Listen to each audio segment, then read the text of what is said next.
Ժորժան դիտեք։ Բարեկեցությունը ասում եմ այն չի թե շաբաթը քանի օրես մսով ճաշ ուտում։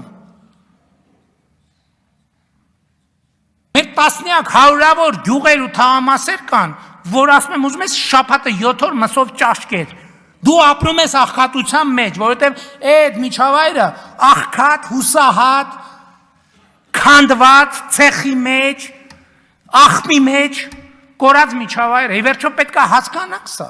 Ժորժան, անկեղծ եմ ասում, ինձ մեկ թվում է, որ Նիկոլ Փաշինյանը դեռ իրան զգում է որպես ընդդիմադիր падգամավոր։ Ու հա, ինքը ընդդիմադիր падգամավոր է, ինքը տենց է խոսում։ Ինքը չի խոսում որպես երկրի վարչապետ, որպես երկրի կառավարության ղեկավար, որպես մարդ, ով պատասխանատու է, որ մարդիկ այդ մսով ճաշը ուտեն, որ այդ գյուղերը եւ բնակավայրերը լինեն լավ սարքած եւ չլինեն աղքատության մեջ։ Ինքը սա ում համար է ասում։ Ասում է պետք է հասկանալ, ժողովուրդը այդ դրա մեջ ապրում է։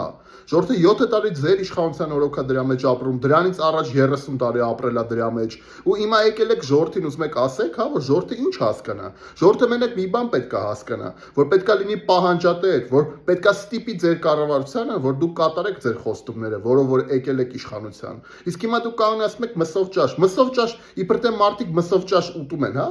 7 օր շարունակ կամ առհասարակ ամսվա մեջ ուտում են մսով ճաշ, հայ դա հարցրեք ավելի լավ է։ Այդ բնակավայրերը ու այդ գյուղերը, որ այդ վիճակում են, աղքատության մեջ են, այդ դրա մասին խոսացեք, որ 7 տարի իշխանության եք ու որևէ բարեփոխում, որպեսզի այդ գյուղերը եւ բնակավայրերը չլինեն աղքատության մեջ, չկա։ Եվ այո, ձեր կառավարությունն է պատասխանատու։ Եվ այո, ժողովուրդը մերժել է նախկիններին, որպեսզի ձեզ բերի իշխանության, ձեր խոստումների համար։ Իսկ դուք այդ խոստումները չեք կատարել։ Հիմա էլ ասում եք պետք է հասկանա ժողովուրդը։ Ինչ պետք է հասկանա։ Դուք պետք է հասկանաք, որ 7 տարի իշխանության եք ու բարեփոխում չեք արել։ Հիմա էլ նենց եք խոսում, ոնց որ դուք ընդդիմադիր քաղաքական ուժ եք, դուք էլ այդ ընդդիմադիր քաղաքական ուժի ղեկավարն եք։